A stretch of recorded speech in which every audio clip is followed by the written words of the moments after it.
And welcome to Alouettes Flightdeck, podcast dedicated to Montreal Alouettes football. I am Tim Capper, along with my co-host Cliffy D. Hey, bud, how are you? It's just been like what? Less than a couple of days since I happened to see you. I think we were at camp. About 48 hours, give or take. Yeah, that sounds like about that. right. Yeah. Hope everybody's week was good. I hope everybody's holiday Monday was good. Whatever you call it. Whatever province you're in. Too many names. Have you noticed, by the way, that most of the Canadian holidays all have different names depending on the province, except for Canada Day? Well, I don't know. Yeah, except for Canada Day. Yeah, they still, even in French, it's still essentially Canada Day. But yes, you're right. It does seem there are some regionalized holidays, or it's the same holiday day, the same day off, so to speak, or same day of celebration. But yeah, it's under different names depending on what part of the country you're in. So it's always fascinating. And I think, though, it's pretty much become like May long weekend, like, or May 2-4, which is funny because it doesn't always fall on the 24th. So that doesn't work either. So, you know what? I think when you said holiday Monday, that covers everything. So yeah, I was about saying we really don't have a 2-4 week. Well, we have a Saint Jean, but we really don't have an August 2-4 weekend. We don't have a long weekend. Yeah, the civic holiday weekend, or once again, another one that has multiple names, and Quebecers get screwed out of that one. So yeah, but the good thing, bud, about being up at Victoria Day in this time of the year is camp. And we talked about it already a little bit in our last episode where we're talking about day one. We had a little bit more of an experience this time around leading up to this show this week, but there's just so much more than camp that encompassed this 1 week. And it's leading up to, obviously, on Monday, the first preseason game that happened in the CFL. All these things that are happening over at Percival Molson and stuff like that. There's a whole bunch of rules that have been finally decided on, rules that have been kept, dribble kick, and stuff like that. So, but it's, dude, I am just so pumped. And obviously we as Alouette supporters and media are leading up to Saturday for our very first preseason game, which this blows my mind because you and I have been talking about this for a couple of weeks already, is that for the first time since 2013, Cliff, the Alouettes are going to be hosting their first preseason. How can I put this? They're going to be at home for their first preseason game. Does that make any sense what I just said? Yeah, it does. Essentially, what it means is essentially the Alouettes would start the preseason on the road. There we go. And this year, for the first time since 2013, they will not. There we go. See, I'm glad you told me that, Cliff. I did not know that information. I really didn't. Did you look that one up? Fun fact. Yeah. It was. God, again, it's a whole new process this year, and if anybody hasn't seen them already, please go back and check. We did it. We started early this year. Go back and check the first 3 episodes from training camp of Flightdeck Live. Little nuggets in there too. But we're going to be talking about quite a bit of stuff here tonight too, as I mentioned. But God, training camp this year in Saint-Jerome was, it was a new experience, which is fine. New locale. Not everything is perfect, but it really didn't matter, dude, because we had the sun, the heat. We didn't have what they had in Alberta. Snow and 6-degree weather. Camp. You know what? Camp was camp, and I'm just so glad that we had a chance to be there for 3 days before our real jobs kicked in and we had to come back to real life and waiting for the preseason game.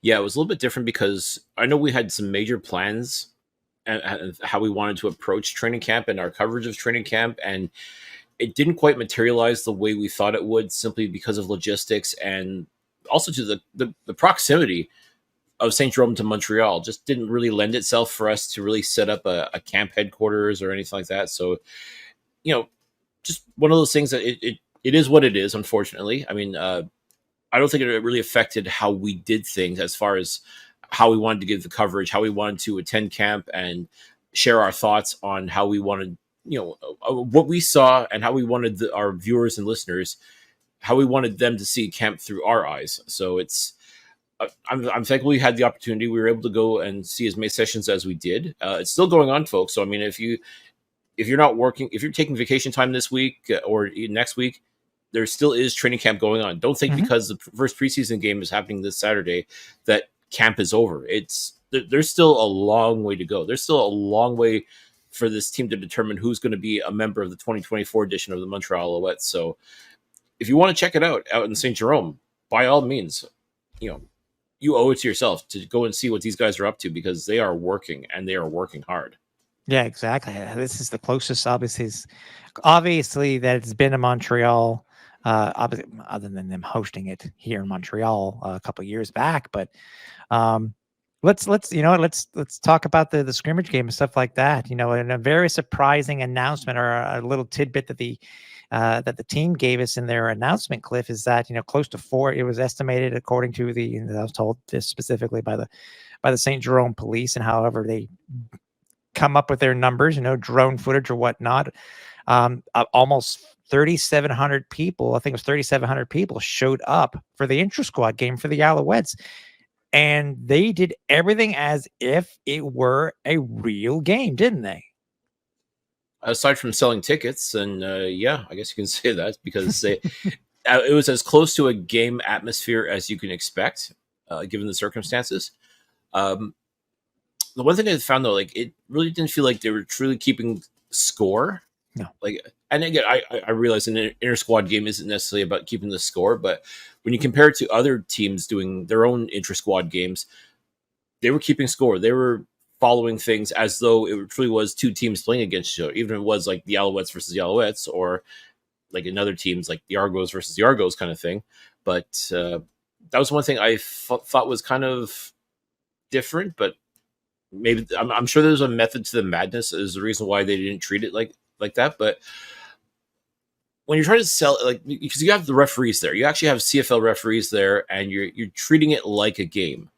The problem is, though, you're not keeping score like a game. You're not tracking things as you would, whether it's a regular or preseason game. To me, I just feel like it was an exhibition of sorts, and I guess in a sense it was, but personally, I would have liked to have seen it follow more of an actual game regimen. I mean, if you're going to go to all the trouble of bringing out referees and fans in the stands and treating this like if you don't half-ass it, as far as I'm concerned. If you're going to make this a game, make it a game. Even if it doesn't count in the standings, even if it's still getting the players in that mindset of, okay, this is what we got to do. This is how we got to prepare for the game. You brought out a singer for the national anthem, for crying out loud. So I mean, it was like you were trying to make it a game, but then once kickoff happened and you started actually playing football, then it was just kind of up in the air as far as not updating the scoreboard, not really following things. I mean, just like I said,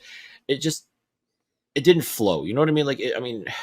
Yes, you got to see plays happening. You got to see penalties being called, so that at least the players know how they have to adjust themselves accordingly when it comes to an actual game time situation. But yeah, hold on. Flag on the play. They just called another too many men penalty.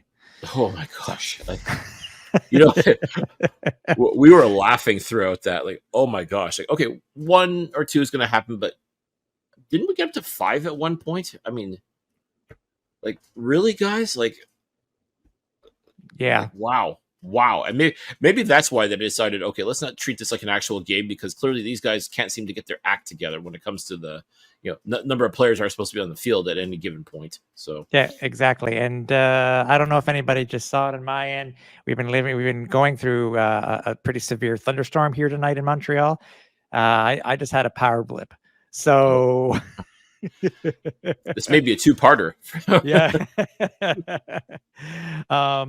But yeah, I mean, we're bound to see everything there too. I agree with you, Cliff. I mean, the food trucks, they had, as you said, they had the refs, they had, singers, they had, we got to see some great football action. I mean, it was 2 30-minute halves, constantly running halves and stuff like that. And, they're actually using the clock as if, I think if you remember on day one, they weren't using the clock at all for, the different sessions that they, the different types of drills that they were running like on Monday.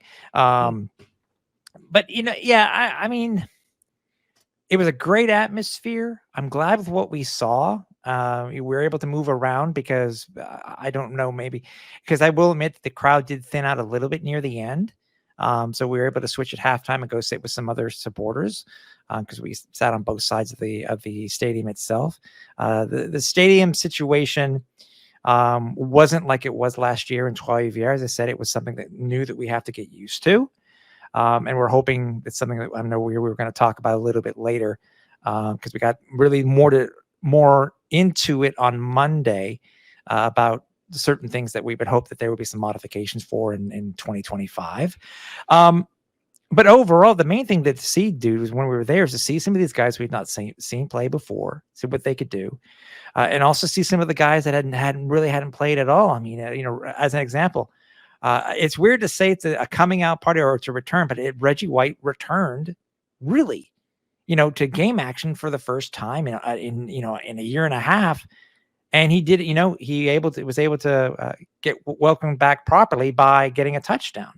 And so, it's just a matter of, and if you've been following the stories throughout camp, the story done on Reggie, I think it was by the Alouettes, and it's just a matter of getting back into the thick of things. And that's what we got with the scrimmage, wasn't it? I mean, we got to see quarterbacks we've not seen before, and we got to see these guys just, try to impress the masses and obviously try to impress the coaches so that they can make it to the preseason game and then continue, et cetera, et cetera, et cetera. Yeah. No, it was really great to see Reggie almost back like he never left, I guess would be the best way to describe it. And we've talked about this before on Flightdeck Live. Is we look at this as a season redemption for Reggie White Jr. After that horrific knee injury that he suffered. Didn't play at all last year. Definitely has something to prove, and I think he knows he's got stiff competition. He's got guys like Tevin Jones that was brought in free agency. He's got Tyson Philpott. He's got Keon Julian Grant, who was injured last year, but also back at 100%. Cole Speaker, Tyler Snead. I mean, they've come into their own since Reggie got hurt. Yeah, I mean, like that's the thing. Like it's not like this team stopped and waited for Reggie to get better. I won't say moved on, but they had to keep going. And just waiting for Reggie to come back. And now that he's back, and you can tell that I think he knows that the pressure is on in the sense that he can't slack. He can't do anything and he can't use, the recovery of the knee as an excuse for any sort of lackadaisical play. And let's face it, there hasn't been any lackadaisical play from Reggie White. He's looked absolutely outstanding. Like the Reggie White Jr. that came and lit the CFL on fire before his knee injury, he's at training camp right now. So be excited. Like I'm excited to see him this coming Saturday back in a true game atmosphere. It's because we talked about this numerous times. And training camp sessions, everybody looks good because you're playing against your teammates and nobody's trying to injure you. Nobody's trying to knock you out or cause you to look stupid. Everybody looks good. Preseason game, though, is going to be a different story altogether because you're going up against another team. And they also, too, have players that want to show up and show out. And those are the ones that are going to be testing Reggie White and see if he truly is back. And to me, I see him as just champing at the bit to get out there on the field and make some catches and make some plays happen and show that, yeah, Reggie White Jr. is back. So I'm really excited for Reggie to see that. What a good guy he is. He's definitely a hard worker and someone who, given the right opportunity, can really become a superstar in this league. So, he had a bit of a setback, but clearly poised to make a major comeback. And once again, it all starts this coming Saturday. Now, I know we went to it a little bit more, obviously, in our Flightdeck Live. And anything else really stood out to you before we move on from the actual scrimmage itself, whether it be from any particular players that you saw, anything that really stood out to you as far as conditions, et cetera, et cetera? Charleston Rambo was a late addition to the training camp roster. And wow, this young receiver has really stood out in a fantastic way. Like most of his stuff was happening late towards the scrimmage game because obviously you want to see like the names that we mentioned earlier had to get their reps in, but Rambo's another one who's also been working his tail off and made an absolutely outstanding, almost a one-handed catch, if you will, to set up for a touchdown. Like, holy geez. Like, James Morgan, who is right now the 4th string quarterback for the Alouettes in camp, he just hucked up a dime, and it was almost like he placed it perfectly in Rambo's hand. I guess technically it was a two-handed catch, but from that vantage point on first glance, it almost looked like he snagged it with one hand. Like, wow, okay, that made everybody sit up and take notice. Like that. Okay, who is this guy? Who Rambo? Who's Rambo? Okay. All of a sudden, everybody's all excited. Like, who is Charleston Rambo? Well, guess what, folks? That's who Charleston Rambo is. At least in that moment, that's where he is. And once again, now everyone who was at that scrimmage is going to be paying attention on Saturday because they want to see what this guy can do in an actual game situation. As do I. I want to see if he's the real deal or if that was just a really outstanding play that only, as you said, 3,700 people got a chance to see. So he did pretty outstanding. Also, too, for running backs, let's talk about, I believe his name is Stevie Scott, the third. Mm-hmm. He got some really nice running in. He got a couple of nice opportunities to run the rock, and just again, I will say we're not going to see like the Walter Fletchers, Jeshua Antwi, or even Sean Thomas Erlington get usurped anytime soon. But when we talked about earlier this year about a running back competition to see who's going to replace William Stanback, I mean, a lot of running backs have been added to the roster, and this is a guy who really, really has stood out. Like someone who has really put the work in and definitely is making a name for himself. And all this is doing is making me want to see what this guy can do. Because we know what Fletch, we know what Antwi, we know what, to a lesser extent, we even know what Sean Thomas Erlington is able to do, just based on his time with the Hamilton Tiger Cats. I want to see what this Stevie Scott can do, along with Michael Herzog, another running back who was taken in the draft this year, got to camp late. And oh my goodness, did he ever show out. I mean, we didn't see a whole lot of it so much in the scrimmage, but this past Monday's session, he was playing some really, really outstanding football. So there's no shortage of exciting offensive talent on this Alouettes team. And all this is going to do is just make it the coaching staff's job when it comes down to cuts is who do we keep? Who do we put on the practice roster? And who do we unfortunately have to let go? It's never easy year in and year out making these decisions. And we saw last year what happened. Like Reggie Stubblefield, last day of camp, got cut. Yeah. Thankfully, they were able to bring him back. And now he is very much a part of this team. And they're not cutting him anytime soon. But you almost have to wonder now, just based on that, like, is there anyone here who's got that Reggie Stubblefield vibe? Like, okay, this guy comes into training camp, plays his balls off, and ends up being a last-minute cut. Is there anyone here who's got that? Anyone here who is going to force the team to really make a hard decision? I mean, I personally think there is. I think there's a lot of players, like the players that I mentioned, definitely are making their case to be that guy. And essentially, if not to make the main roster, at least get on the practice roster. So, I mean, folks, I can't stress enough how difficult a job this is going to be come June 1st when all the final cuts have to be made. But there's a lot of talented football players on this team just vying for a position, vying for a spot on this roster. So once again, we're going to see so much of this talent in action on Friday or on Saturday. And I can't wait. Personally, I cannot wait to see all of these guys in action. By the way, real quickly before we move on, you're talking about James Morgan too. You know, for the very first time, the Alouettes have had the least amount of quarterbacks in camp. What would you agree with my assessment? Because obviously we saw him in practice during the scrimmage, and we saw him at practice on Victoria Day, and obviously we'll see him. I'm sure we'll see him this week. Do you think that this is the strongest four that we have seen on the Alouettes in quite a long time, where these are all legitimate quarterbacks that we could have under center? Anyone could potentially, because we've already seen Davis Alexander go to the twos. Caleb Evans drop down to the threes. You know, James Morgan, he has impressed. But we need to see him in some real action.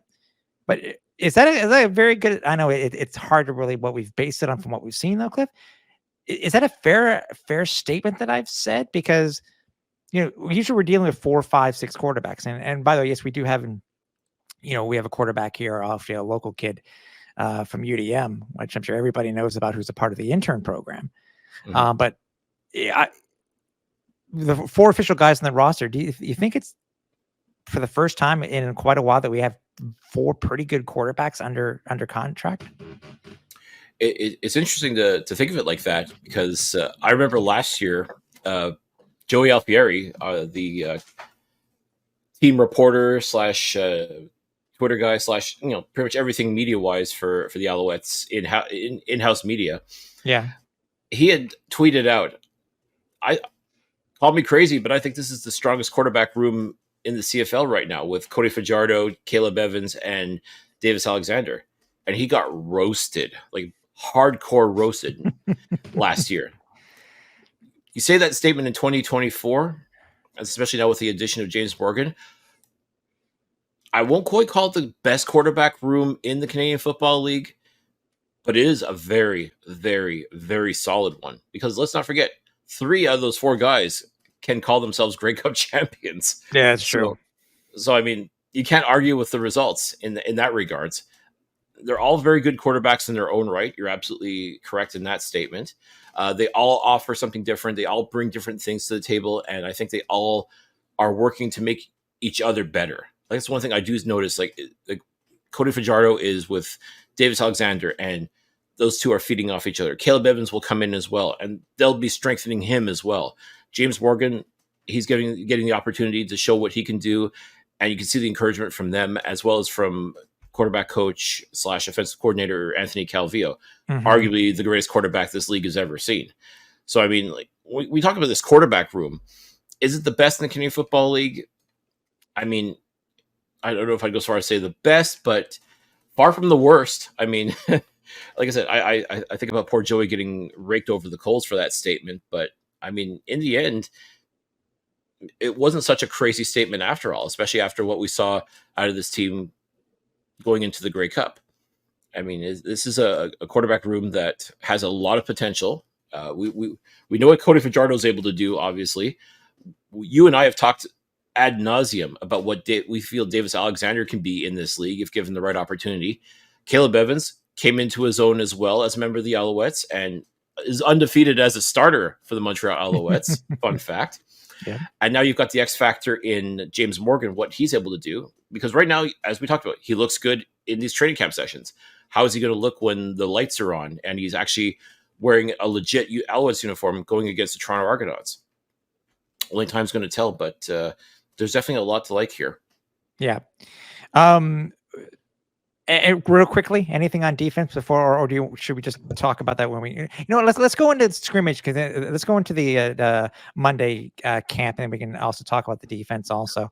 Obviously, when we for Victoria Day came into wanting to watch for us, which is really our first day of camp drills. As I said, they're using the clocks and everything for the amount of time that they set for everything. But first off, I wanted to talk about, because it really is something to talk about, Cliff, is that unlike from day one and what occurred in the first week, is that there was a slight modification to how the Alouettes have actually set this up. So for those of you who had not been there on day one and throughout that first week, there are 2 synthetic fields over in Saint-Jerome that the Alouettes have access to. And that they would go, depending on which drills that they were running, they would go in between the two fields. Slightly different on Monday alone. And it was very interesting to hear post practice why that was the case. So everybody was on that one field the entire time, like you normally would see if you're, watching the an Alouettes practice over the Annex field over at the Olympic Stadium.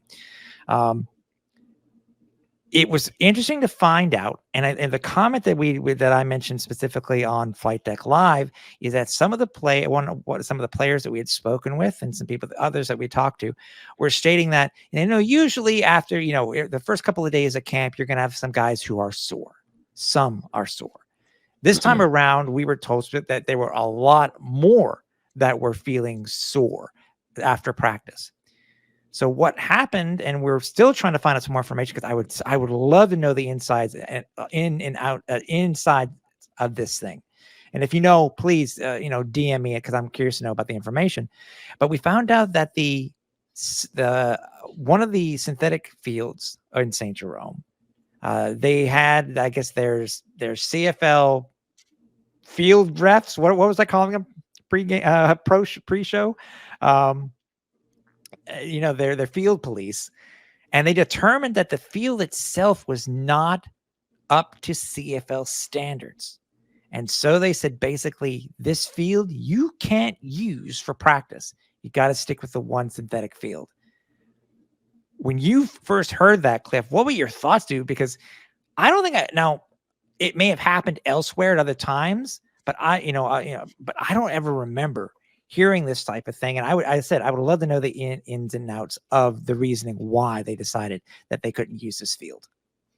Well, it's interesting because, you don't hear about this very often because typically most training camps are usually held at the team's stadium. It's still kind of an outlier to see certain teams go out of town, so to speak, to do training camp. I mean, the Alouettes have done it for years upon years upon years, as have BC, Saskatchewan, and so forth. So when you're going to go play in someone else's field, so to speak, I mean, there's always a possibility that something like this could happen, but you just don't really think about it because you tend to assume, okay, is this a standard regulation Canadian football field? Yeah. And it is. But for them to come along and say that this one particular field isn't going to work, you're going to have to use the other one because that one's fine. Yeah, it was completely out of left field, pardon the pun. Wrong sport. Sport, yes. But, it was kind of bizarre because, the first day of camp, they would have players interacting on both fields with the opportunity to set up drills and certain things like that on one field, while it's going on to the other field to perform actual football scrimmaging. It was, to me, I thought it was a good idea because at least this way there was, waiting around for people to set up pylons or the rolling donut or any of those things. So I thought, okay, that's great. I mean, if you're going to have two fields, you may as well take full advantage of it. But even if the fans can't really necessarily see everything because you were kind of going back and forth, and then to have everything now condensed onto one field, which in a sense, it makes sense in a way too. But this is definitely uncharted territory as far as I'm concerned. To the best of my knowledge, I've never heard of, well, first of all, even having two different fields seems innovative in a way, but if one of them is not up to snuff as far as CFL standards go, then it's kind of a moot point. It's it's definitely uncharted territory. I think that would be the best way to describe this. However, I guess it's still good enough for the kickers to use as far as practicing field goals and punting and those exercises. Like in that sense, I guess it's fine. But to see actual players on there and getting tackled and that, clearly not good enough, especially if players are getting dinged up and hurt already as a result of that, then the CFL and the CFLPA were wise to basically condemn the field and move everything over just to the one field and just focus on that. Yeah. And again, I'd love to know the ins and outs of what happened. So hopefully we can get some more information because I would guess it would be something that would be in the ops manual, and I would imagine that they got the CFLPA involved in this thing. And we did reach out to Solomon Aluminium. Haven't heard anything back yet, but again, it's something that we hadn't seen before. At least we hadn't had, on Monday, we didn't have to do the tennis thing where they would switch from one to the X depending on what we wanted to watch. We just had to walk across. But again, they did that. I think it was a plus on my end, Cliff, because I think it brought the team. Again, yes, they were all on one field. That brought them together, so to speak, to do everything together rather than split them up. From camp, from Monday's camp, besides it being sweltering hot, what else did you take away from that one session? As I talked about earlier, Michael Herzog, draft pick for the Alouettes this year. Holy cow! I mean, this dude has wheels all day long. And funny, he was a late addition to the training camp because he attended the NFL's or the Detroit Lions, rookie mini camp. didn't stick around there, but so he was a little bit late getting to camp. But man, he has made up for lost time in the best possible way. Like this dude has incredible burst of speed, like just very clean when he hits his routes. Very, very nice. Definitely impressed with him. Once again, I'm really excited to see what this guy can do in actual game action, because just based on his drills alone, that guy is that's a hell of a pick that Danny Machocha made in the draft. Another really nice pick on the defensive side, though, Arthur Hamlin. Wow, this guy has a motor. Like, my goodness, like he too. I mean, this secondary arguably is going to be one of the very best that the CFL has to offer, and I'm really excited for the future just watching this guy go, because I definitely think he'll make the practice roster for sure. Trying to crack this lineup, the secondary lineup is going to be easier said than done, especially for a youngster like this in his first season in the Canadian Football League. But my goodness, he is making a strong case. Like I'm excited to see what this guy can do in an actual game situation as well. Just speaks to like how well Danny Machocha is drafted over the past couple of years, and the fact that I'm more excited for these two guys as opposed to the first round pick of Jeffrey Canton-Arcu, who again has looked really good, very solid as well. But these two, Herzog and Hamlin, have just blown me away as far as what they've been able to offer just in a limited capacity of a training camp session. So I'm really, really excited to see these guys in an Alouettes uniform going up against the Toronto Argonauts this coming Saturday, because I think they can truly make some noise happen if given the right opportunity, and I think they will. I'm pretty sure we'll see them in the later parts of the game, because I fully expect to see the starters come out, just because it's actually at Molson Stadium. Like I expect Cody Fajardo to play the first couple of series, as well as some of the other stars, but I think towards the later part of the game, you're going to see like the Arthur Hamlins and the Michael Herzogs out there doing their thing. And I'm really excited to see what these guys can do when the lights get bright. Yeah, for sure. To close our time at training camp, I know there's there were some pluses and some minuses. Obviously, as I said before, and we said for the past two shows, is that there were some slight modifications, obviously, because it was in Saint-Jerome.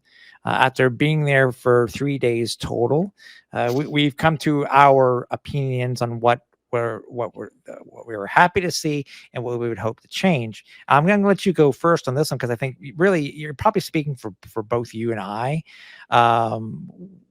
when we talk about this type of thing. But I think both you and I agree that we're hoping that there are some modifications made by the Alouettes for 2025's camp in Saint-Jerome.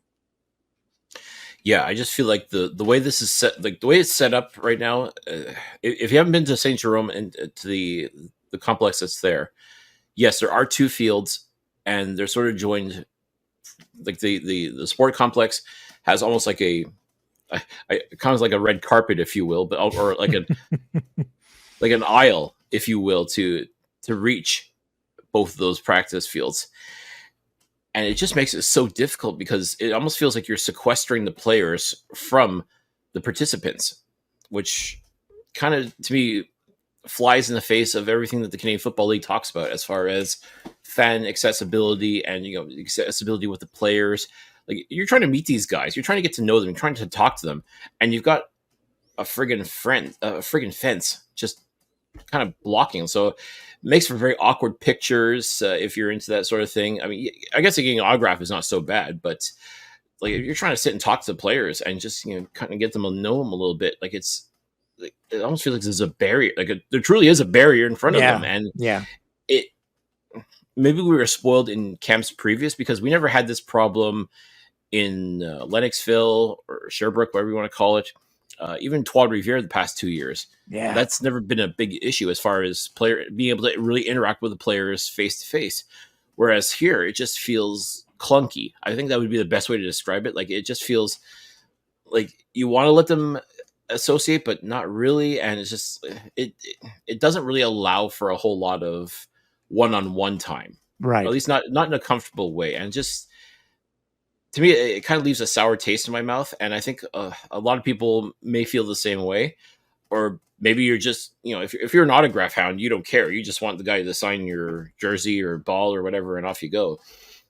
For those people, I'm sure it doesn't matter. But like we're trying to develop a relationship. We're trying to understand, trying to get to know these guys, especially the new players that sign in free agency or were drafted by the Alouettes. We're trying to get to know these guys because, we'd love to have them on the show, for example. We want to get to know these guys on a personal level, but like the way this is set up is just, it's not great. Let's put it that way. I really think that, I don't know if the Alouettes are to blame for this or if it's the city of Saint-Jerome, because they're the ones who set up all these barriers and you've got police presence everywhere. Like it felt weird. I guess that would be the best way to describe it. It just had a very weird vibe to it. And to me, that it just, I don't want to say it dampened the training camp experience for me, but it didn't feel like it should, or at least what we've become accustomed to. And I think that's where my biggest complaint would be in that. And I'm willing to give the city of Saint-Jerome and the Alouettes the benefit of the doubt for this first year, because it's the first of 3 years that they're going to be having this year. So maybe they're not aware of these potential kinks that have to be worked out. And if they get a chance to work them out and it turns into a better experience for 2025 and 2026, then fine, so be it. I really want to believe in my heart of hearts that this is just a one-off, part of the learning process, if you will. And people always joke, well, it's training camp for them. It's training camp for this. It's training camp for everybody, essentially. I'm willing to give the team and the city of Saint-Jerome the benefit of the doubt when it comes to the way this is set up, because it's not great, but hopefully they're going to learn from this and find ways to make it a lot more accessible for everybody, not just fans, but also for media types and for anyone else that really wants to truly interact with the team in general. To me, that's what I think is crucial more than anything else, especially you go through the whole pomp and circumstance of announcing that training camp is in Saint-Jerome and everybody has to be excited about it. And you can tell the city is definitely excited about it. Oh, yeah. We talked about, there's football displays everywhere. There's flags flying from telephone poles. I mean, they've rolled out the red carpet for the Alouettes. They want to get everybody excited. And that's all well and good. But at the same time, you do all that, and then you can't even have that proper experience, as far as I'm concerned, what I feel to be a proper experience with the team, because of all these barricades and, like I said, police presence all around. Like, it's just, I really, really hope this year is kind of like the way that they had it set up this year is a one-off, because if it's like this is again 2025 and 2026, it's not going to be a great look. It's not going to be good. And I think it'll be hard pressed to get more fans out there, even if you're only 45 minutes outside of Montreal, as opposed to like an hour and a half or anything like that.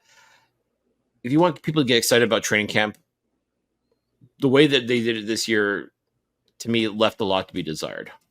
I think we were spoiled from how it was set up in Trois-Rivières because of, the beautiful Stade Diablo that was there. And everything was just in one central location. But yes, it was an hour and a half away. We'll see what the Alouettes do and the city does, going forward. As I said, it was year one of this 3-year thing. And it was, I mean, how they had it set, I will admit, in Three Rivers, it was a lot easier to have access to the players. So again, hopefully, what I'm hoping maybe is that either the city of Saint-Jerome or the Owls in collaboration with the city of Saint-Jerome, once camp is done, that they'll send out a survey. That's what I'm hoping to do, so that the Alouettes can look at what the good, the bad, and the ugly, that type of thing. So, or just tune into this podcast, which I know that most members of the organization do, and we definitely appreciate them listening, because we're offering this simply as it's not a put down, it's not a critique necessarily. It's just, I guess, constructive criticism, I guess, would be the best way to put it. And again, you want to know how people feel. And again, even talking with other participants in the stands Saturday, for example, there's a lot of things that people liked and a lot of things that people didn't like. And, it's all about trying to get better. And as I said, if we give them a mulligan for this first year, because this is the first time in doing an event like this at this location, and they got to figure out how to make it work, then fine. If 2025 and 2026 end up being great as a result of learning from the mistakes, if you will, of 2024, then fine, so be it. But if we see them again in the next 2 years, then there's going to be a problem.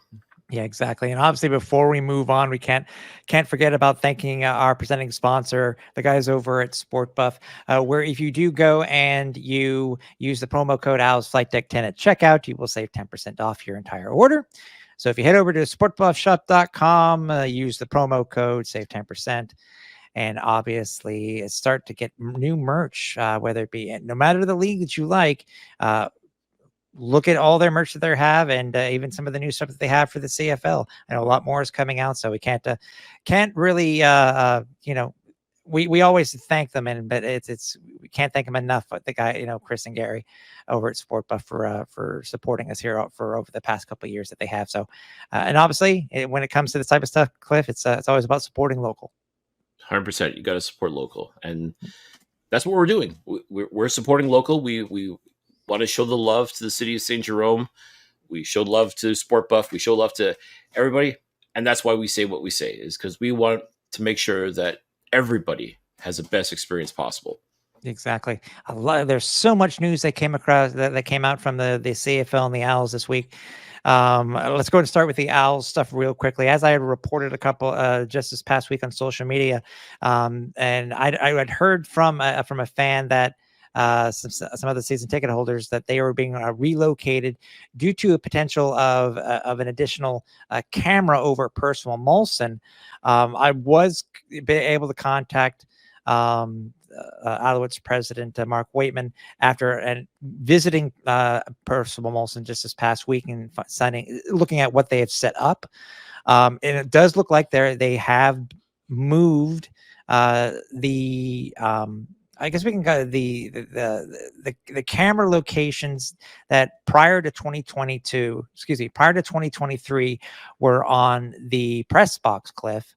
And it's funny, they're kind of out of sight, out of mind, that type of thing. But they've now moved them down into the stands above 3 specific sections, and they've actually put in permanent camera bays. So they've had to relocate some of these fans. And I know you and I were talking. Maybe some of our listeners can help us. Because as I said, usually cameras for us are out of sight, out of mind, except for the ones that are over on the M&I, where for that for the kicking point of view. I swear there were only 2 cameras, and I think they're adding a third.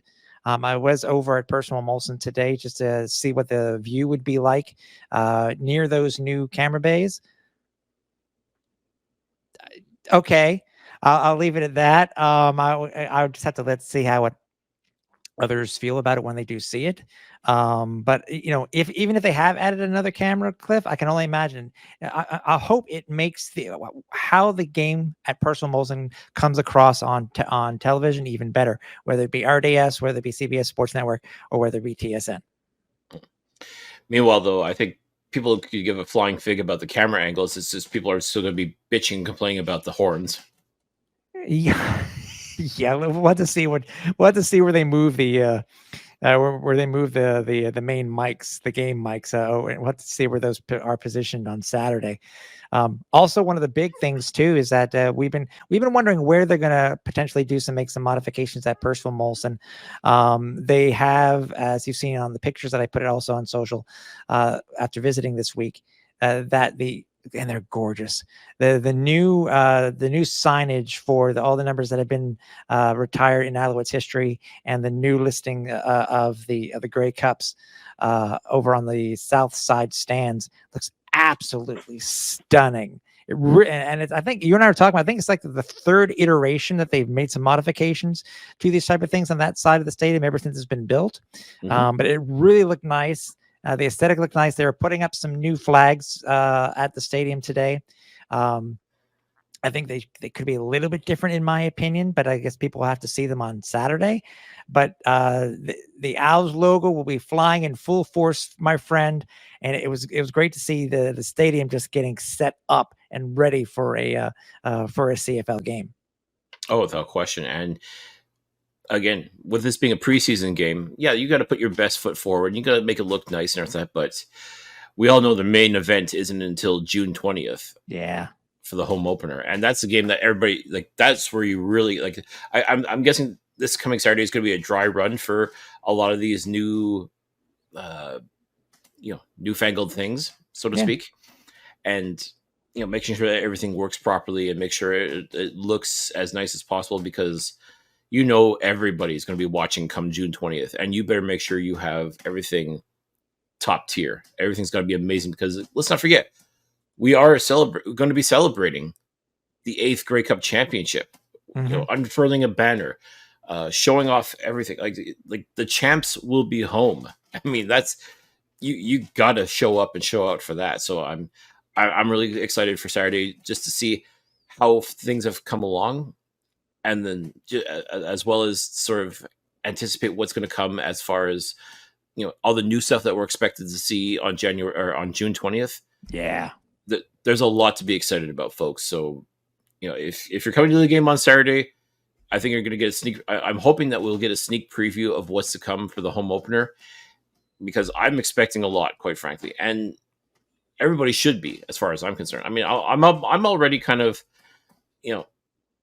bewildered at the fact that the defending Grey Cup champions have to go on the road to start the season at the place where they or not at the place where they defeat, but against the team that they defeated to win the Grey Cup. Like, typically, the champs should have the chance to start the defense of their championship at home.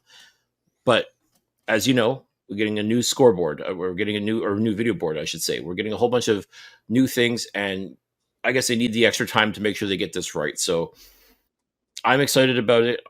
I'm really expecting this team to come through and knock everybody's socks off. So if that means team's got to go on the road for the first couple of games in order to achieve this, then so be it. But man, it all truly starts on Saturday when you think about it, Tim.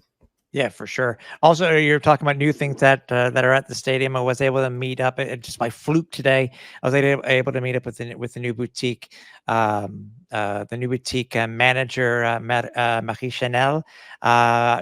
Just from what I got from her, fans are going to be very impressed with what they're going to have with the offerings in stadium from the boutique, along with some stuff that they're,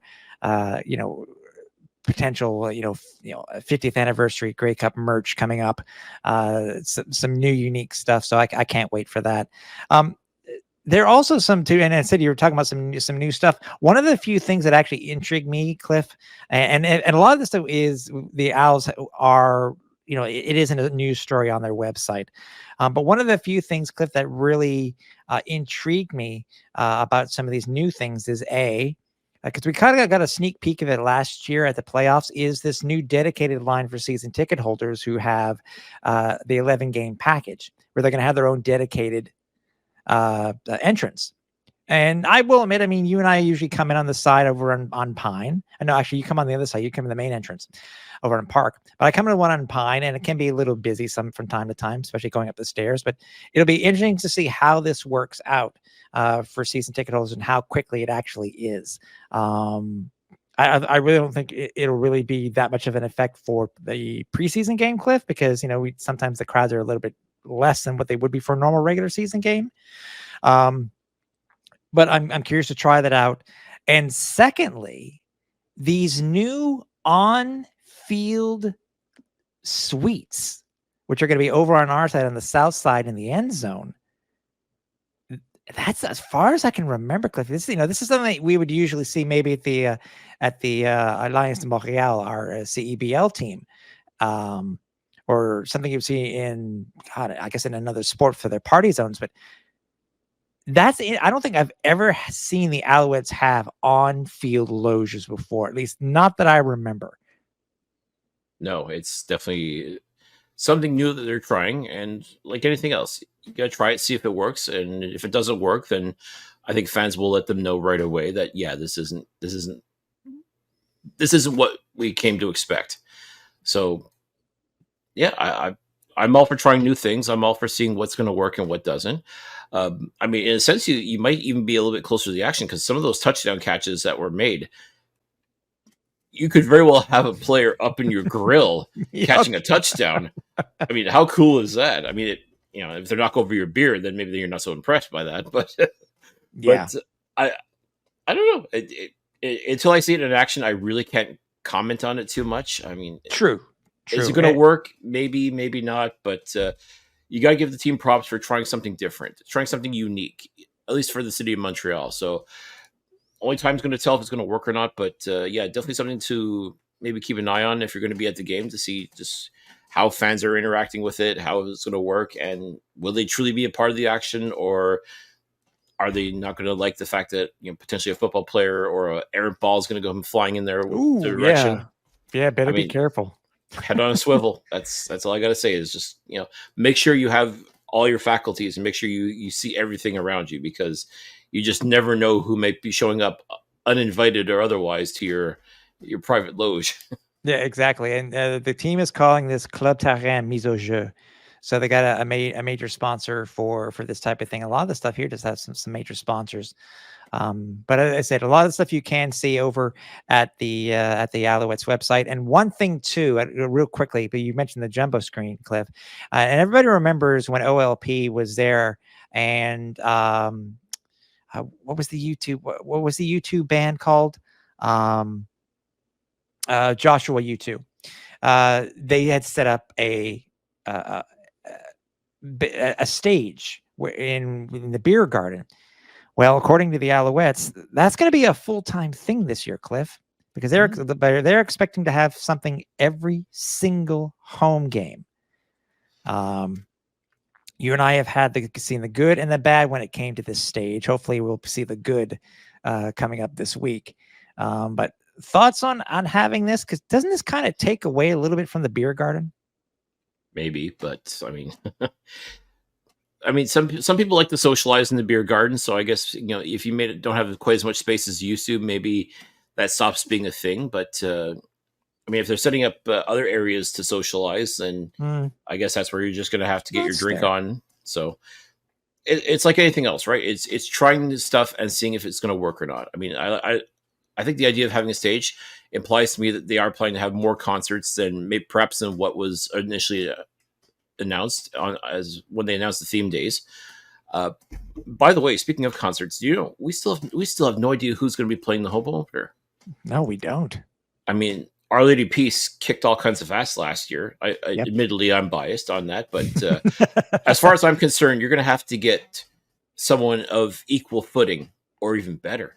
And I'm really curious to see. It's kind of odd to me that this hasn't been announced yet. I mean, I seem to recall Our Lady Peace being announced a lot sooner, and we still have no idea who is going to show up. I just don't want to see a situation where it was like the Grey Cup in 2022 in Saskatchewan, where they had a big name act lined up and it didn't work out, and they end up throwing together a bunch of random country people and throwing that out there as the Grey Cup act, and it just didn't hit, as the kids say. So to me, the bar's been set high by Our Lady Peace.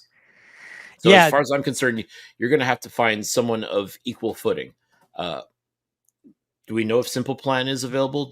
Are they on tour? I mean, we talked about them last year being a possibility. So I would say that would be pretty much on par, and anything less than that level, I think, would be a step down. And I think at this point you want to be going higher, not lower. So I'd love for someone from the organization to let us know what's happening with that. Just who did the Owls announce for their? Because it seems to be a guy who was on the Quebec version of The Voice or La Voix. It was and I never heard of him. It was a country singer from Quebec, right? And I don't have the press release in front of me, so I can't tell you what his name was. It's not on I don't see it on the team website either, so I can't. Well, listen, if it's a country artist, if it's not Garth Brooks, I really don't care. It's not to mention too. I don't mean to be disparaging, but it's a preseason game too. I mean, like, are we really that excited about who could do halftime at a preseason game, for crying out loud? I mean, yeah, fair. But again, there will be somebody at halftime at the preseason game. Hey, Cliff, the CFL, like they do every year, looks at all the different rules that are within the rule book and sees if there's a necessity to make modifications or to eliminate or to add new rules to the CFL. And obviously in 2024, they did that exact same thing, right? But they didn't, thank God for one rule, which we're glad they kept. But there were just some slight modifications to the rules for 2024, right? Rules. Well, I guess without rules, we have chaos, right? So, but I mean, let's face it. I mean, yeah, rules are it's all well and good, but there's only one rule that I'm really, truly concerned about. And I think anyone who listens to this show knows exactly which rule I'm talking about. But in case not, I guess we need to know. Onside punts. Those are still a thing, right? Oh, yeah. They're still a thing, buddy. Thank God. And and it's funny. You remember Coach Moss actually talked about it I think it was in our interview, and was talking about it during, I think it was the Combine, on the potential of it being on the docket.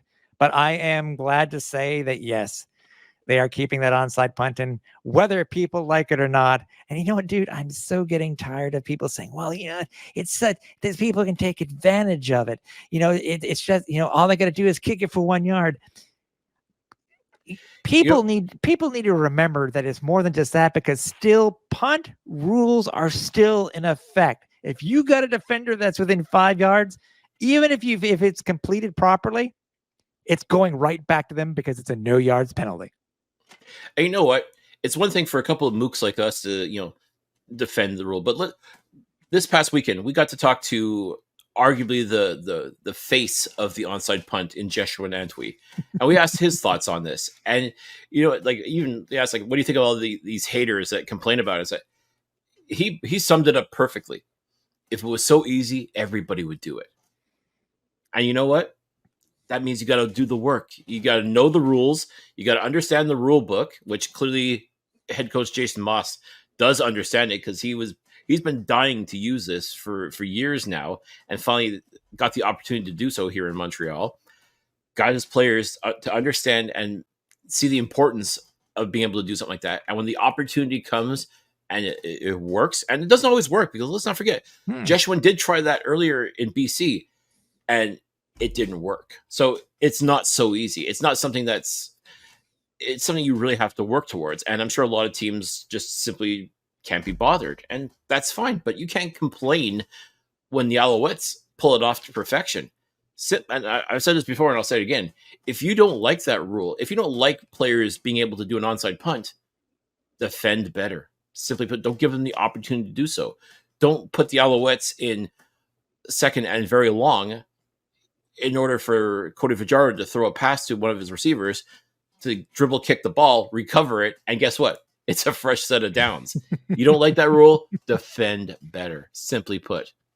Yeah, no, I completely agree with you. And I think it's funny how people are complaining, Cliff, that for as far as we know, a play that has only been tried and attempted less than a half a dozen times since 2014, because that's really the first time that I remember it being tried against the Owls in a playoff game.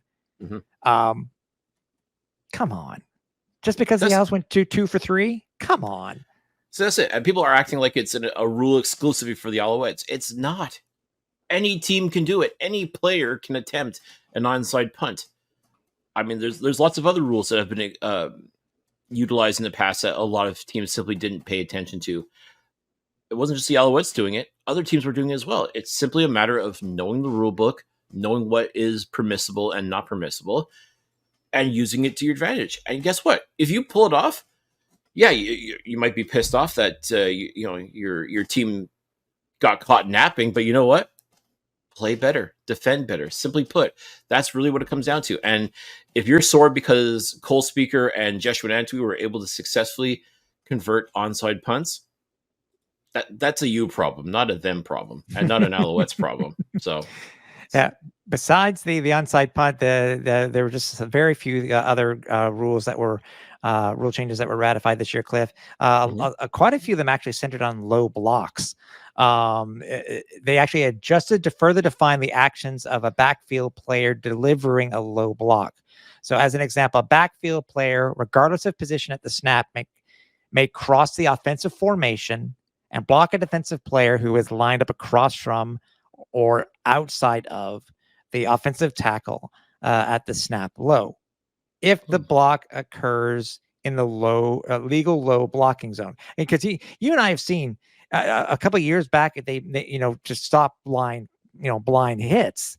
They made a modification to these rules, and I guess they're just trying to. I'm curious to see how this one's going to play out. There's more to this, but I said this is on the CFL's webpage. Another interesting thing, Cliff. It looks like they've given the command center a little bit more powers. Gee, what a novel idea! I mean, come on.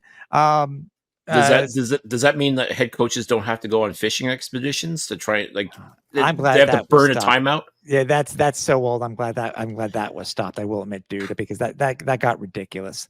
I think they also this is just the bitter Tim. They really need to, if coaches are up by 40 freaking points and they want to challenge a DPI, get over it, dude. And I'm sorry, I know that Coach Moss was one of the head coaches that tried it also. Still, get over it. You're up by 30 plus or whatever it is. And yes, it was against the Owls and some other teams too. Don't make those calls. There's no reason to make those calls when you're up by that many. I mean, padding your stats as getting showing that you converted more successful challenges than others. That's so dumb. I tell you. But for the command center, no yards actually was added to the list of penalties that can be automatically picked up by the command center if called incorrectly by the on-field officials. Now, they go on to say here specifically that replay officials can only get involved when a clear mistake has been made and the call remains challengeable by the coach. Hearing this modification, Cliff, makes me wonder about the James Letcher fumble in the Grey Cup, because that was very close to being, and I still think it was a no yards penalty. It was not it should have been a no yards penalty, but the command center didn't see it that way, I guess. But it makes me wonder if this was one of the reasons for the modification. That'd be interesting. I wonder if they would even go so far as to rename it the James Letcher rule, because yeah, he was definitely affected by the lack of that simple rule. And now if I guess that's a great thing about the Canadian Football League is they're not afraid to make changes if need be. And maybe it truly took something like that happening in a championship game, no less, for them to sit up and take notice, say, oh, maybe what we're doing isn't working. Maybe we do need to modify things just a little bit. And if that's the case, then yeah, I'm all for it. I'm all for anything that allows command center to, I don't want to say dictate the game, because that's not their job. That's not what they're expected to do. But it's catching these errors that sometimes happen in a split second that, sometimes the human eye doesn't always see these things. And that's where you want to have a video review. That's where you want to have that eye in the sky, so to speak, looking down and saying, oh, whoa, stop. Wait, back it up. That can be a good thing if used properly. And let's face it, the command center is always going to get given the gears from fans because, especially if the calls against your team, they never get it right? It's just until they are fully transparent, Cliff, and show it on television why they're making the calls that they're making. As you said, they're going to continue to get reamed, because I'm still a staunch proponent. I'm sure people are tired of me hearing me say this, but if other leagues can do it, whether it be 50-yard football, indoor football, or whether it be the other spring football that can do this type of stuff, where they can show it, it's not a gimmick. It's people want to see this. Yeah. And it's all about transparency. And in this day and age where you're claiming this can't be done when we know it can be, come on. It's true. It's accountability. I think that's really what it comes down to, is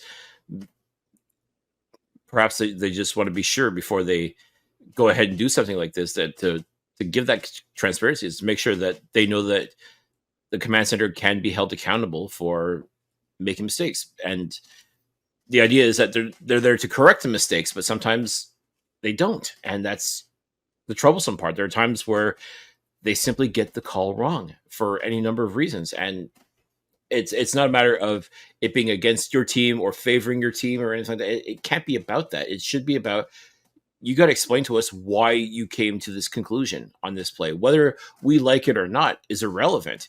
We just need a clear, honest explanation of what you saw and how you're interpreting the rule to be on the field.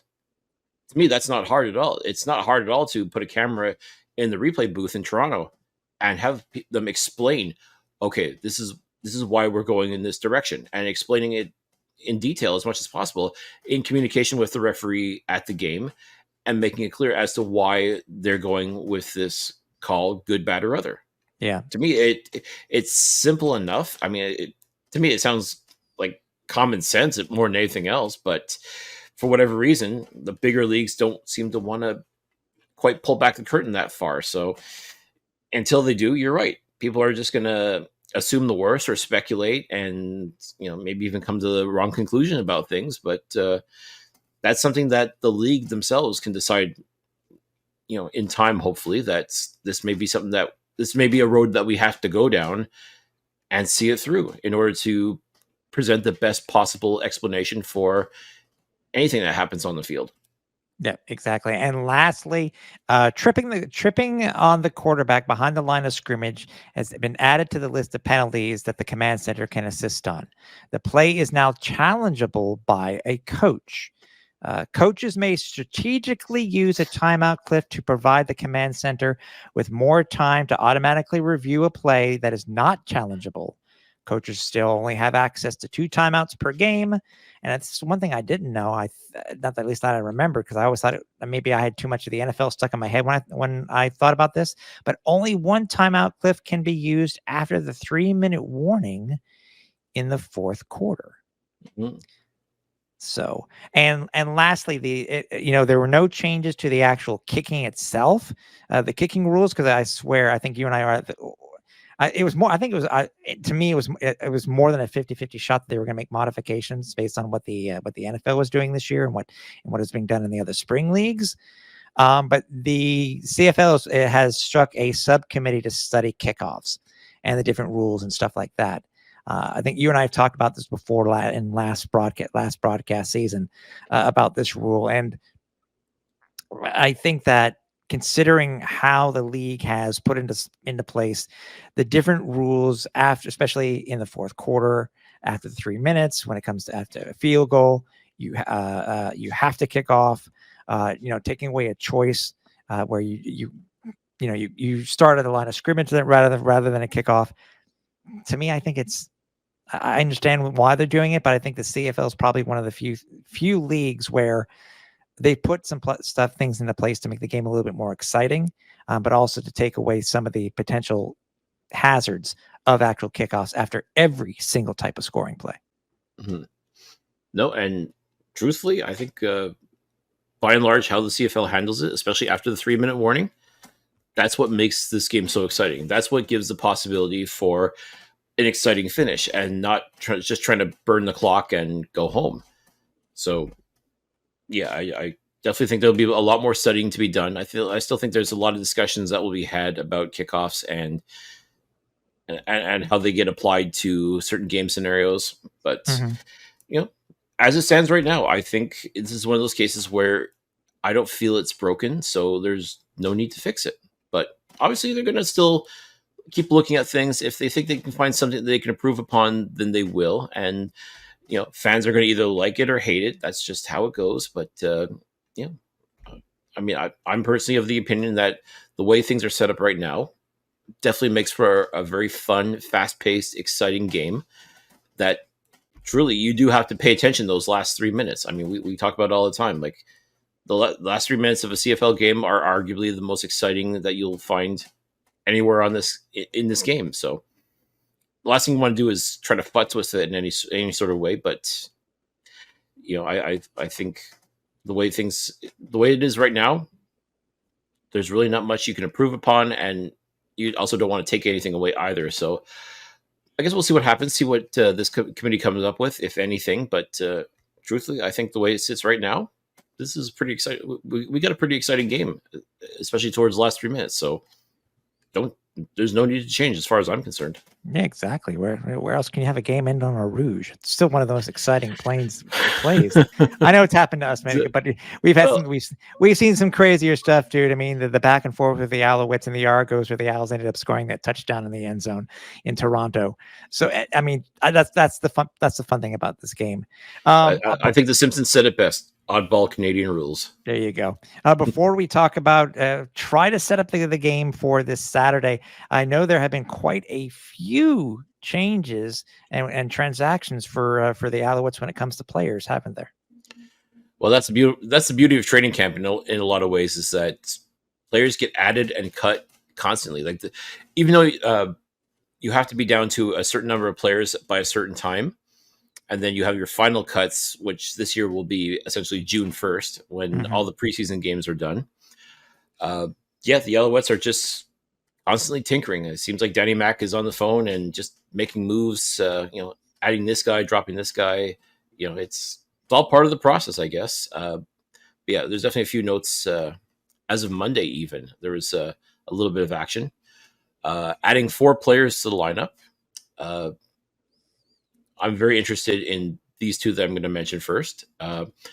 Aaron Lynch, defensive lineman, American defensive lineman, former member of the San Francisco 49ers. I already feel the eye rolls, people, so bear with me a second here. Yes, drafted by the San Francisco 49ers, my NFL team. This is a guy who I'm pleasantly surprised to see, because I don't think he truly got a chance to develop properly within the 49ers. Now, mind you, he was surrounded by a wealth of talent in the trenches, and he had a hard time staying healthy, and it just didn't work out the way that they thought it would. And he bounced to a couple of teams, and then all of a sudden, as soon as you actually announced it to me that this transaction, I'm like, Aaron Lynch. I kind of laughed, like, no, couldn't be. Like, it had to be someone else named Aaron Lynch. But I'm like, holy cow, it's former 49er Aaron Lynch. Now, I don't have to tell you folks what happened the last time the Alouettes signed a former San Francisco 49er, Austin Mack. But if Aaron Lynch comes in here with the right attitude, same as what Austin did, he didn't come in here thinking he was all that in a bag of chips. Like, he just wanted to come, show what he can do, come up and dominate, and get himself back to the NFL, which is exactly what he did. Austin came in here, played like his hair was on fire, helped the Alouettes win and become an integral part of that Grey Cup championship team, and was able to parlay that into a job with the Atlanta Falcons. Aaron Lynch, I'm sure, has to be thinking the same thing. For all we know, he may have even been told by Austin, hey, dude, you got to get up to Canada. You go play for the Alouettes. Show what you can do, and maybe you get yourself back to the NFL. And if Aaron Lynch comes into this opportunity with that same attitude, with that same mindset, then be excited, folks, because this dude, I thought, really was a baller. Just like I thought Austin Mack could have been a real talent for the 49ers, ends up coming to the Alouettes and being a talent there. So will Aaron Lynch have the same opportunity? Will he get that same? Will he approach it the same way that Austin Mack did? Once again, only time's going to tell. But that's a move I'm very, very interested in.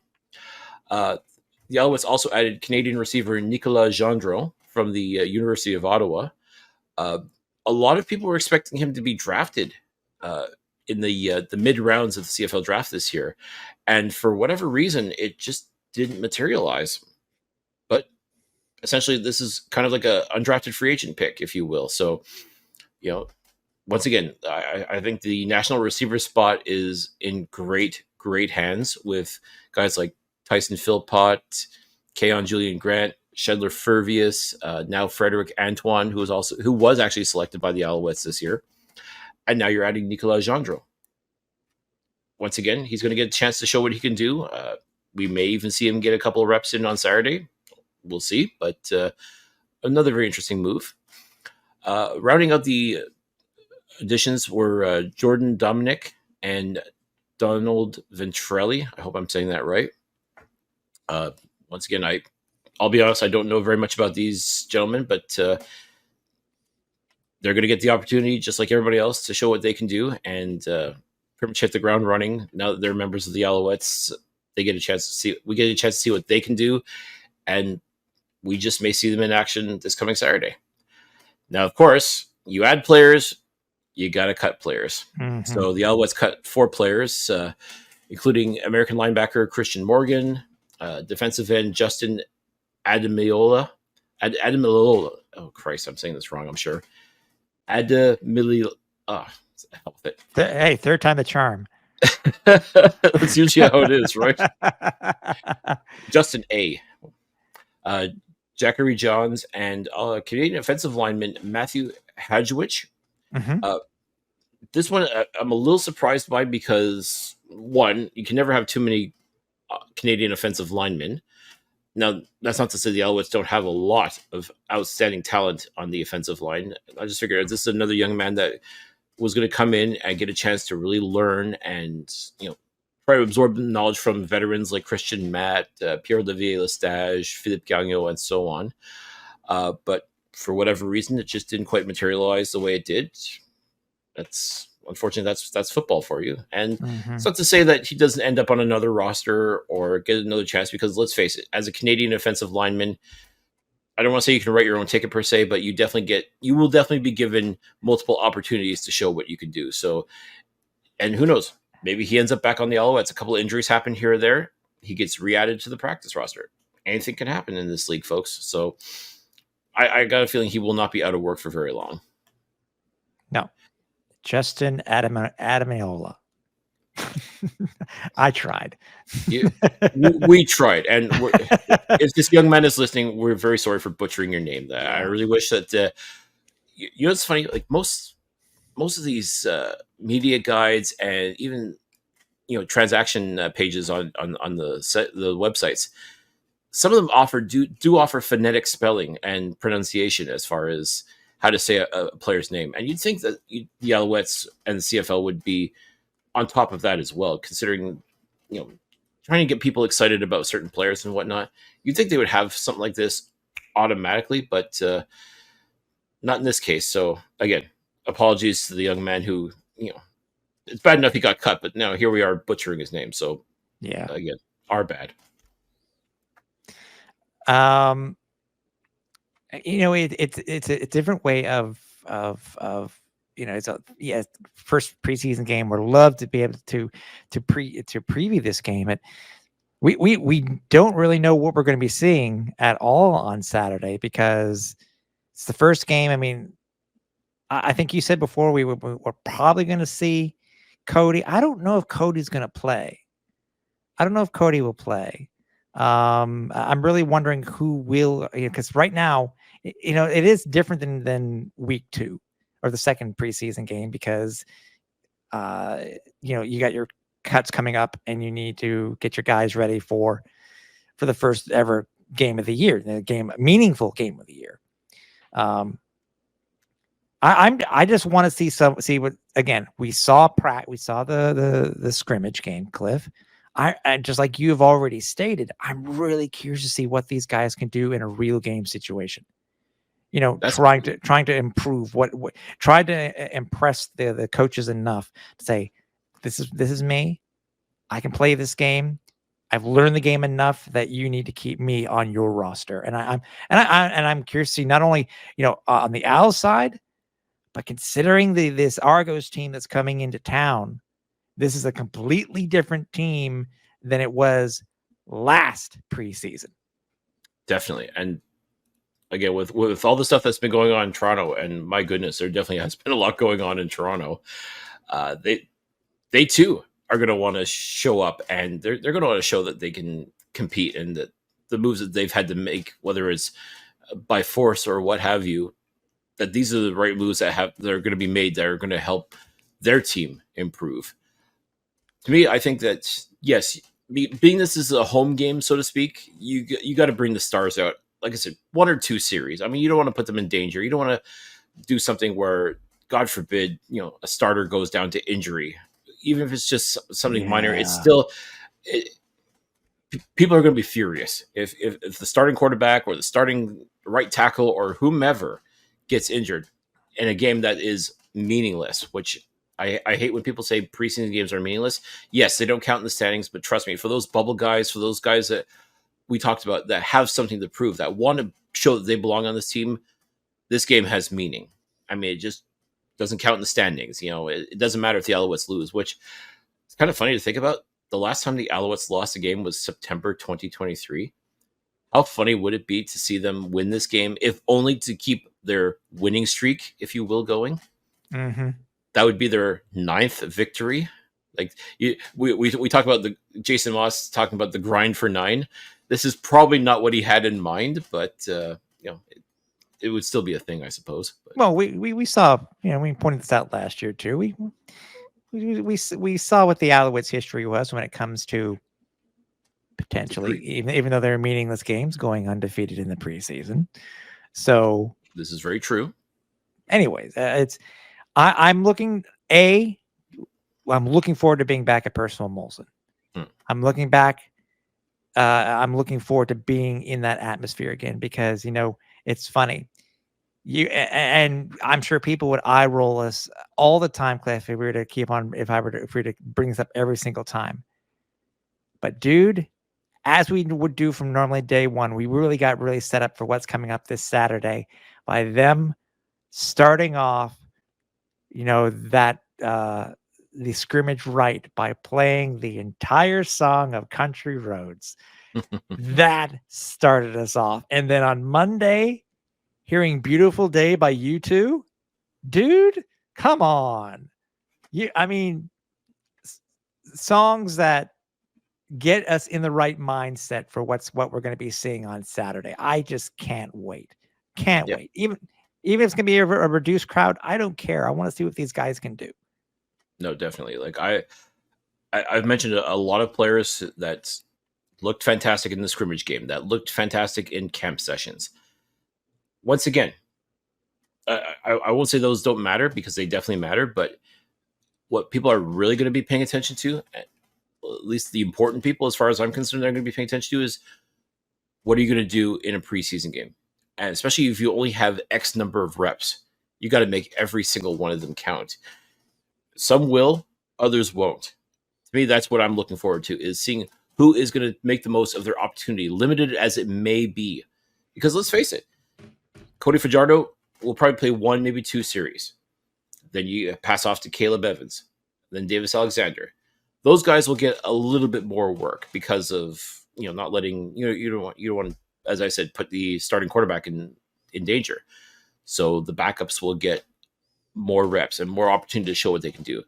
And then you've got James Morgan, who will he get a full quarter to show what he can do, or will he only get a couple of reps? The fact that there's only 4 quarterbacks in camp leads me to think, well, maybe they do, first quarter Cody, second quarter Caleb, third quarter Davis, and then towards the end, that's when you put James Morgan in. They may do it like that too. Who knows? That's the thing. With the first preseason game, you never truly know what that thought process is. What are they looking at from the quarterback, for example? Same thing with any other position. It's a matter of, okay, some guys got to get some reps in, if only just to shake off the rust and show out for the hometown crowd.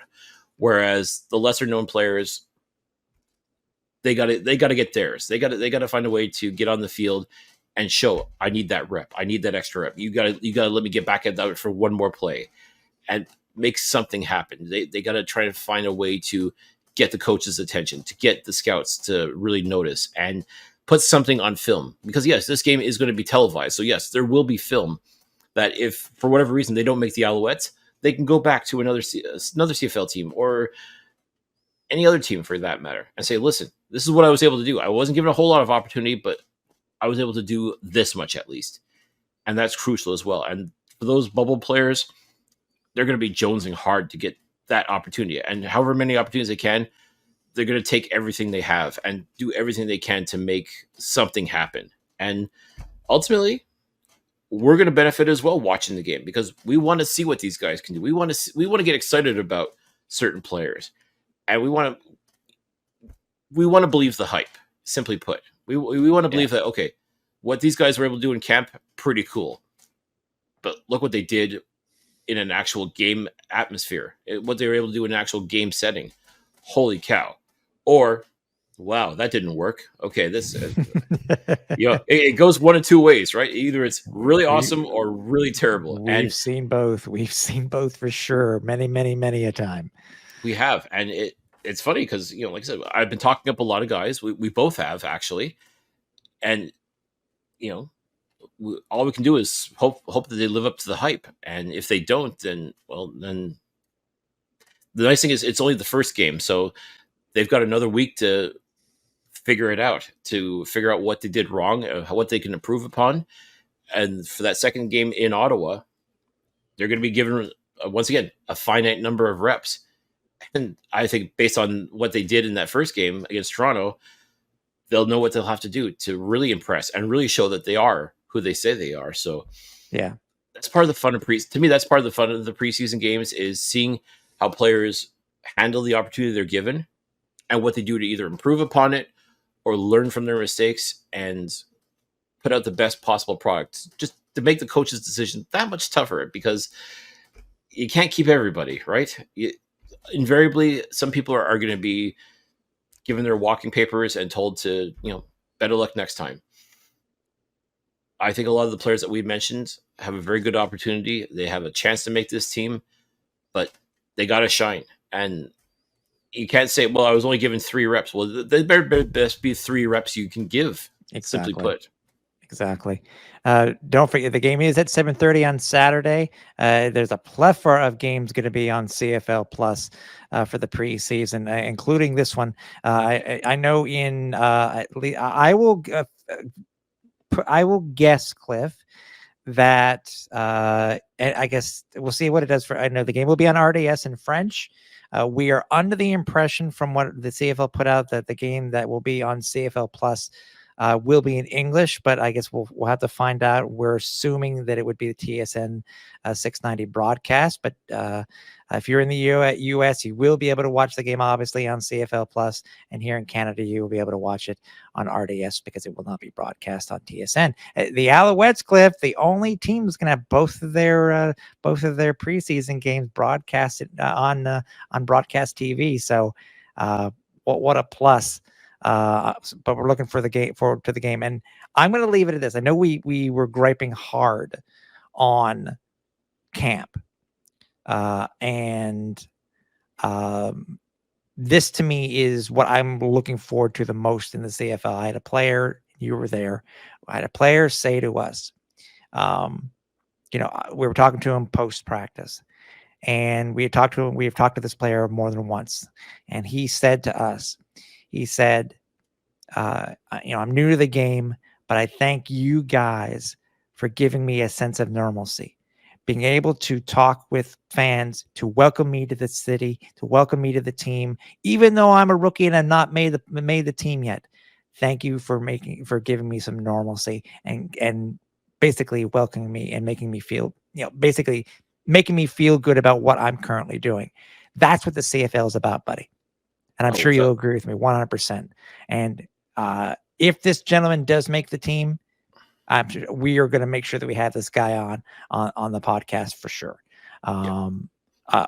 Congratulations, by the way, to the lucky fan who did win the SportBuff Flight Cruise seats for the preseason game. Stay tuned, as we will be starting up our contest to give them away, and it's going to be a hot ticket for sure for that home opener at the end of June. So stay tuned for our giveaway. But stay tuned, obviously, for Flightdeck Live, our post-game show. Even though it is a preseason game, we are still going to be there for you, the fans, obviously. So stay tuned for that on all of our socials. Do not forget that, speaking of socials, we are all across the interwebs. So many places where you can find us. You can find us over on X at Alouettes FL Deck, on Facebook at Alouettes Flight Deck Pod, Instagram and YouTube at Alouettes Flight Deck. You can find all of the Flight Deck lives there, and all of our video podcast, the video version of our podcast, and the audio too from our podcast. But if you if you've missed an episode, make sure you head over to our homepage, and that's over at alouettesflightdeck.ca. And also, Might not be able to get it in time for the preseason game, but make sure you head over to our to our shop, and grab some merch, especially some of our 2024 merch or some of the stuff that you've seen before. Head over to flightdeckgear.ca, and if you use the code CAMP24 at checkout, you will save 10% off on your order up until May 30th. I think that's when I set the date for, but you will save 10% off your entire order. Dude, I'm so glad that we're going to be able to see each other in stadium this Saturday. Back to our home away from home, so to speak, or our second home, if you will. Yeah, I'm excited. I mean, yes, it's only a preseason game. Sure, if you subscribe to that theory, fine. There's not much I can say or do to convince you otherwise. But the feeling of it's that feeling again of, as you talked about, the camaraderie, the feeling of belonging, the feeling of being at your stadium and seeing the team that you support play. There really is nothing like it. And if all you can do is watch the game on CFL Plus or RDS, okay, that's fine. If you're out of town or whatnot, I understand. But yeah, if you're in the Montreal area, you owe it to yourself to go check out the game. And don't give me this whole it's only a preseason game thing. You're still going to get the same experience. You're still going to get that same feeling at Percival Molson Stadium that you would throughout the regular season as well. It's just going to be on a slightly smaller scale, and maybe you don't know all the players that are going to be out there playing throughout the game. Doesn't matter. There's still really is no place like home when it comes to watching football, and there's really no better place to watch a football game than at Percival Molson Stadium. So I hope to see everybody there. I definitely hope to run into a lot of our listeners and be able to, come say hi to Tim and I. We'd love to sit and talk football with you as well. I mean, it's going to be a great night weather-wise from what we're seeing so far. So by all means, folks, if you have the opportunity to do so, make sure you get yourself to Percival Molson Stadium and check out that preseason game. And if nothing else, that should wet the whistle for you to be excited about the home opener, which, again, not till June 20th, but less than a month away when you think about it. I mean, we are so close. I mean, we're so close to regular season starting, but there's still a lot more. There's still a lot more of the camp experience to enjoy. So come along for the ride, folks. I mean, it's pretty awesome. Yeah, exactly. Again, stay tuned for any news on our socials, and make sure you look for the notification of when we're going to go live with our next episode of Flight Deck Live from Percival Molson. Yeah, definitely. So, make sure you're liking, subscribing, whether it's on Facebook, YouTube, Twix, however it is that you consume this podcast. Make sure you're subscribed. Make sure you're following. Make sure you get notified. That's the best way to get that notification, so you know when we're going live, so you know when the next Flight Deck Live is going to be, and we want you to be a part of it as well. So make sure you're tuning in and you're joining us along for this ride. Exactly. So we will speak to you guys in a very little bit of time, obviously. But if not, we will see you back here for the next episode of the podcast. So for everybody here at the Alouettes Flight Deck, for Cliffy D, I'm Tim Capper. We're on Final Approach.